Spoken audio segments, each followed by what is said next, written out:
Hello my friends and welcome, my name is Dennis and this is the latest update from Ukraine. What just happened in the Kharkiv Oblast is absolute craziness. Russia sent a convoy to regain the territory which they lost near Liptsi and Hliboke. Well, what kind of the convoy was there? Yes, I want to say it again, was. Maybe Russia sent T-90 tanks or at least T-62, BMPs, BTRs? No. They sent lots of the China-made golf carts. Yes, Russia attacks with China-made golf carts. The video is presented by Magyar, so here we see two of the vehicles. Here are three more vehicles, one more on the top, one more, and many more. A big convoy of the Russian golf carts and motorcycles was just ambushed. Why? Why Russia? Do they do it for a purpose to just eliminate their forces to recycle the China cars because they don't like those? Well, what they do usually, they just use this road to advance forward. They do not go to the fields usually because there is the high risk for them to touch some sort of the mine. And we know that Russia is not good in demining the territory. But Russia is working to improve the survivability of their China-made vehicles with those crazy hangars around. I wonder how Russians might evacuate from the vehicle in that case. Well, this cage is tremendously large, it adds lots of the weight to the vehicle and generally reduces the capabilities of the golf carts. Well, after all, they might be used to deliver some of the supplies, shells, whatever, so it's better not to underestimate those vehicles. After all, we made some jokes about it, but definitely those jokes are well deserved. So why Russia is doing it? Because they have no other chance. They use those vehicles at the very front line. So somehow, but they have to protect themselves. And the only possible way is to make those kind of the meshes as they did with their Hunger or Turtle tanks. The other reason why Russia is using those vehicles all around the front lines that they're in lack of their own armored vehicles like BTRs or BMPs. They still have those in storages, but it takes them lots of the time to deliver those to the front lines. So they have to use what they have right now because the order comes from the Russian generals to take positions with everything you have, and Russians have just that for the moment at that part of the front line. The most of their resources from this area were sent to fight on the east, so they're definitely struggling at the northern part of the Kharkiv Oblast, and according to some of the information coming from the Ukrainian soldiers, Ukraine started the counterattack in Hliboke village. Today our guys propelled towards this direction after the failed Russian, golf cart attack. Well, still I cannot confirm 100% that this counterattack was successful, but there was the try from Ukrainian side 100%. I'm still waiting for the latest update of the military map. Hopefully it will be confirmed. It's kind of the good interactive 3D map. We're gonna use it again in this video, so stand by. We're gonna review other parts of the front lines. For now, let's speak about the Russian army on the front lines, and the situation with supplies for them is not good either. Well, it seems like the Russian soldiers start to receive a very robust armor for them. Let's watch this video. Что за плита? Давай посмотрим. Китайцы какой-нибудь. Да, наверное, кевлар может. Нихуя себе. Ебать, что там? Ни хрена, это что? Дрова с собой. Я понял, это от деревянных пуль защищает. Ну да, Деревянными пулями будет или с рогатки. я думаю, что такое легкое, It has never happened before, but it happened again. Well, those Russian soldiers say that the Moscow Charity Foundation collected the funds to buy some of the armor vests, and finally they send those to the front lines. You see that it definitely gives some of the wood to the Russian soldiers for the campfire or something like that. It's sorry guys, I just cannot stop laughing. Well, there were the cases with the poor quality armor vests or the armor vests plates. At the very beginning of the war I also participated in some sort of the charity fund. I donated my funds to the vests, but those appeared not the best quality, so we cancelled those. We wasted quite a lot of money, but we were able to regain those funds because organization involved didn't know about the quality of those vests. But the wooden armor plates, well, I see it actually the first time. It's just crazy. Before there was the similar case with the Russian explosives armor protection on their tanks Instead of the explosives, just the rubber was found. So I would say it's very, very similar. Our guy filmed the video about it, so no explosives, nothing. If you speak about the Russian tanks, obviously it's the responsibility of the Russian army directly, but here is just the fund and poor quality check on the way to the Russian army. So hopefully Russians will obtain more of those high quality armor rests. My friends, if you like the job that I do daily here on YouTube and you want to support my channel, you may go to the video description just below and there will be the link for my Patreon page which you may follow. So my friends, thank you so much for your kind support and your motivation. And this is what happens to the Russian artillery systems if they use too much of the North Korean produced artillery shells. So this is artillery and this is the barrel of it. It is the D-30 artillery system, quite popular in Russia, but Ukraine also has those. The Russian soldiers complained many of the times about the poor quality of the artillery shells sent to them from the North Korea. Those shells simply do not fit requirements. The range is much lower as well as the precision, and they also worn down the Russian artillery barrels, reducing the service time of artillery, and sometimes they finish those unexpectedly, like it happened over here. As it was reported in the comments, the soldiers of this artillery system were delivered to the local hospital. Strangely, why? The wildfires continue to spread in the Kherson region on the Russian-controlled territory mostly. Grass, trees and bushes dried out because of the severe heat. And because Ukraine continued to strike Russian positions and Russian positions are located in those bushes or forests, Russia really suffered. The Russian soldiers sometimes have to evacuate from the area. We have more of the pictures from the place. Russians are filming their defense lines, camps and everything around. You see, it was the motorcycle out there. So it's like a huge firewall that just goes through the Russian position. So those Russian soldiers who stay outside are basically evaporated down to the bones. Some sort of the massive cremation, well, mostly of the Russian vehicles. Well, everything that is made out of wood is also just gone. They use their vehicles like Urals to evacuate from the place, but sometimes they just cannot do it on time.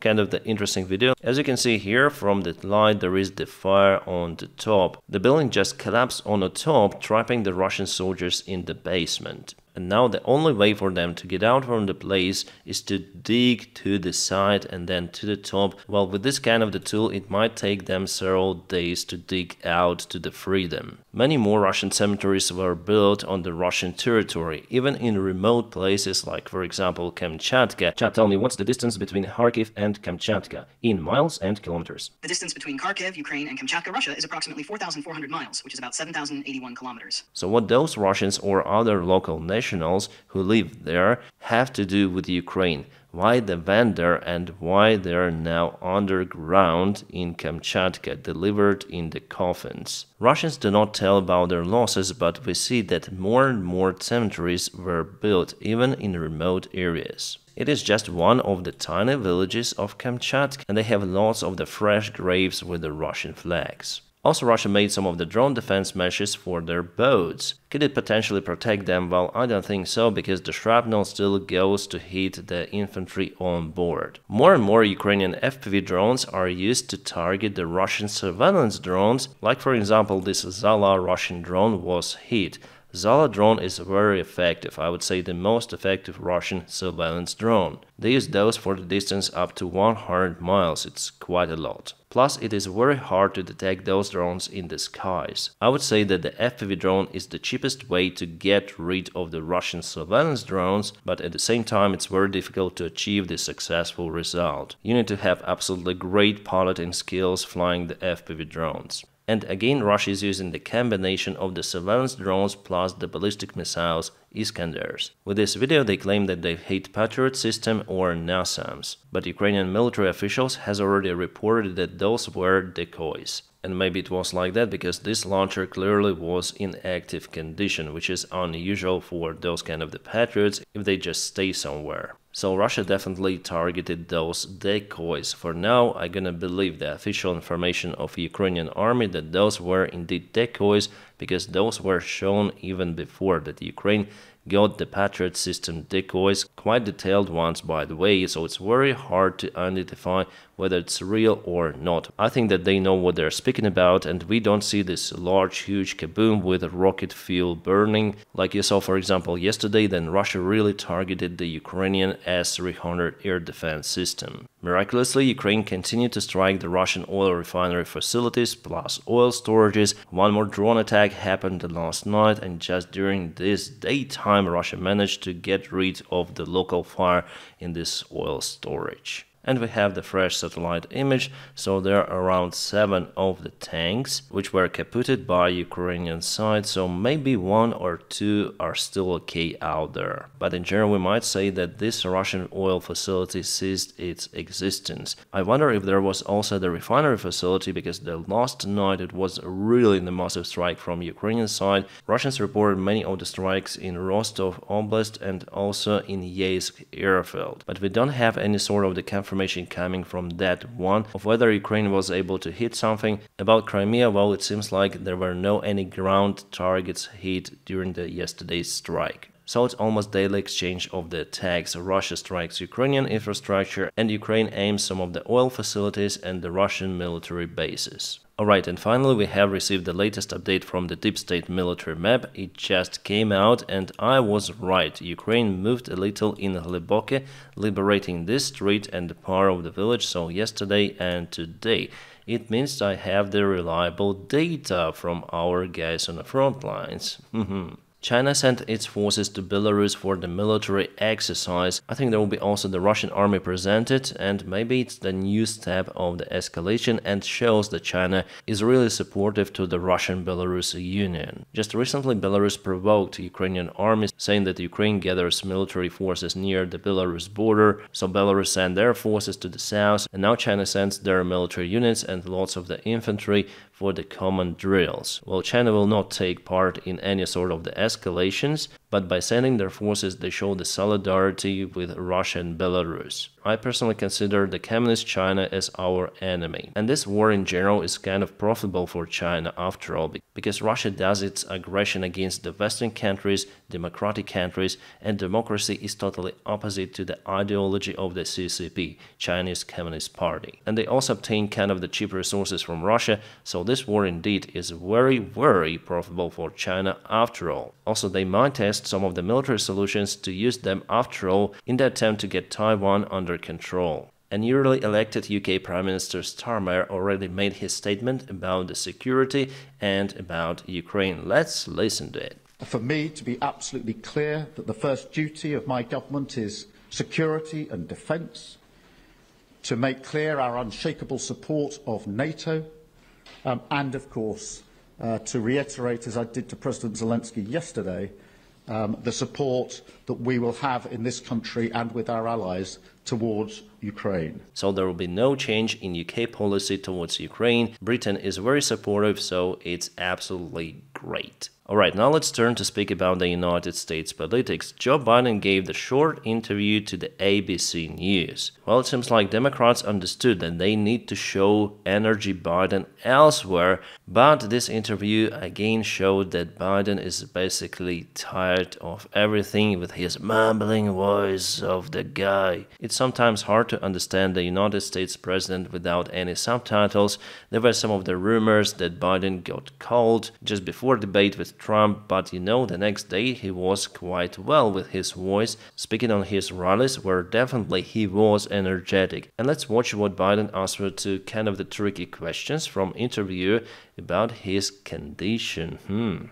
I know you spoke with your doctor after the debate. What did he say? He said, he just looked at me and said, "You're exhausted." I said, "Look, I have medical doctors traveling everywhere, every president does, as you know. Medical doctors, some of the best in the world, travel me everywhere I go. I have an ongoing assessment of what I'm doing." So Biden said that he is exhausted. I think he should have avoided that term because obviously it will be taken by the other side. They will take his words and carry him, saying that definitely Biden is exhausted. Would you be willing to undergo an independent medical evaluation that included neurological and cognitive tests and release the results to the American people? Look, I have a cognitive test every single day. Now he says again that he has the cognitive test every single day, which is quite strange for me. Every day I have a test. Everything I do. You know, not only am I campaigning, but I'm running the world. And that's not how it sounds like hyperbole. But we are the central nation in the world. Madeleine Albright was right. And every single day, for example, today, before I come out here, I'm on the phone with the Prime Minister. Anyway, I shouldn't get into detail, but the question was whether Biden is ready to release the test results to the public. They have been doing that, and the American people have been watching, yet their concerns about your age and your health are growing. So that's why I'm asking, to reassure them, would you be willing to have the independent medical evaluation? Watch me there's a lot of time left in this campaign. It's over 125 days. So the right answer right now is no, you don't want to do that right now. No, I've already done it. People are concerned elsewhere, especially in the United States, because they will probably elect their new president, and with still high probability that president could be Joe Biden. So some part of the society still demands some sort of the independent test, cognitive test, to be held on Biden. Or he might just show his own results with his doctors. I think that it absolutely should be done with his own doctors to vanish down all of the unnecessary speculation about his cognitive or health condition, to prove that Biden really can handle it, but he refuses to show any sort of the test results. Well, after all, he doesn't have to show anything, but I think it will be a good step forward in his campaign to get rid of the stamp of the Sleepy Joe or Clumsy Duck. So Biden's team is really trying to work on his image, but from what I see, it's not going according to the plan. Well, we'll see how it goes. After all, there are many days ahead in this election campaign, but Biden already told that he will run as the Democrat nominee, and only God might tell him to step down. The full interview I'll put in a video description just below. As for me, I think this part is the most interesting because people are concerned about health of Joe Biden.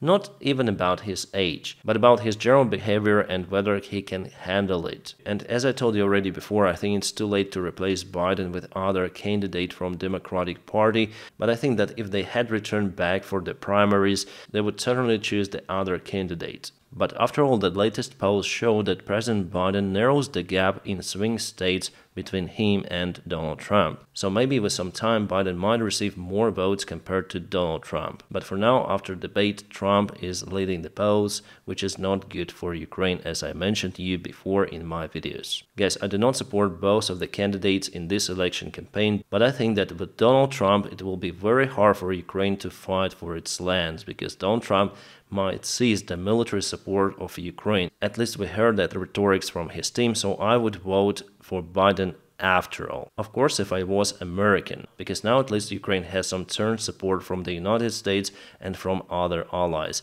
plus the NATO bloc itself is secured. And Donald Trump might destabilize everything of that. The good news for Ukraine from Estonia, they already sent some of the new air defense systems to Ukrainian army. Those are called Mistral and could be installed on different platforms. Alright, let's go back for the military map. Here Russia advances from Sumy and also they go to New York. If we go to New York, you may see that part of the place has already been occupied. It is 3D map. It really shows that Russia chose the lower ground for the advancement, but they also go to the low ground. Still, Ukraine has some certain positions on the high ground, but at the same time the part of the hill is still in a gray zone. Yeah, I think that Russia is not yet reaching the settlement itself. Yes, you may see that they've took this road, but not yet able to take the buildings of the settlement. At the same time, from this perspective, it looks like they entered the town, but no. And here in the north, to protect Toretsk, Ukraine sent some of the new reinforcements. They are now in active battle against the Russian assault. We may see it on this military map, which Myco73 Analytic publishes on his sources.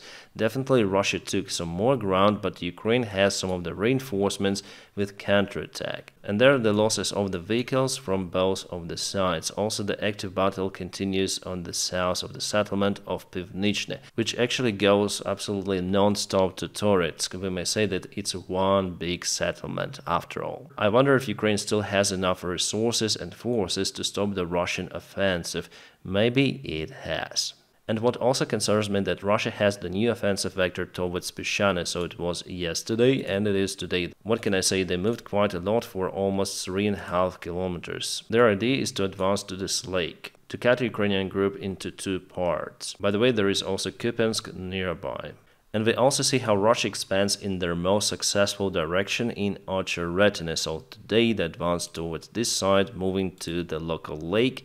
It means that Novoselica Persia is under the great threat. Russia might strike it from two of the sides. Well, after all, I think that the satellite image is better, so it was yesterday and today in Chasiv Yar direction. Russia moved taking part of this forest under control and also over here, but what I can tell that there are no Ukrainian forces in those two regions. All of the Ukrainian forces have moved to this main part of the city. So after all, we see that Russia still has the advantage on the front lines.